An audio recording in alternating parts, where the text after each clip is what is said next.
វាមិនខុសនោះទេបើសិនជាបងប្អូនចង់តស៊ូរួមរស់ជាមួយគ្នាតាំងពីអត់រហូតដល់មានបានជាមួយគ្នាប៉ុន្តែអ្វីដែលបងប្អូនត្រូវដឹងតើបងប្អូនត្រៀមកាយចិត្តសម្រាប់ទំព័រជីវិតថ្មីនឹងហើយឬនៅ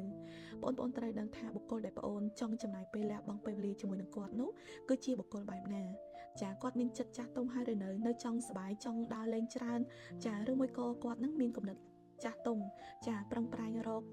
ឬក៏គាត់មានគំនិតចាស់ទុំអត់ធ្មត់បានច្រើនអត់អានឹងសិតតែយើងត្រូវដឹងមិនមែនរស់នៅជាមួយគ្នាយើងប្រើតែក្តីស្រឡាញ់ហើយចង់រស់នៅជាមួយគ្នាបានទេព្រោះវាទាមទារនៃការអត់ធ្មត់របស់ភាគីទាំងសងខាងនិងការស្វែងយល់ពីគ្នាទៅវិញទៅមកបំពេញចំណុចខ្វះខាតឲ្យគ្នានិងបន្ថយនៅអត្តចរិតរៀងៗខ្លួនចាអត្តចរិតមានចង់ឈ្នះរៀងៗខ្លួនចា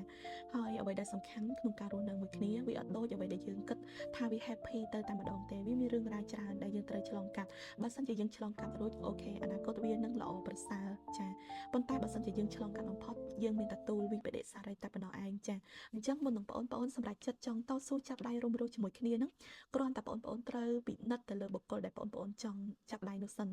ចាប្រៀបដូចជាយើងរកស៊ីចឹងចាតើបុគ្គលម្នាក់ហ្នឹងគាត់មាន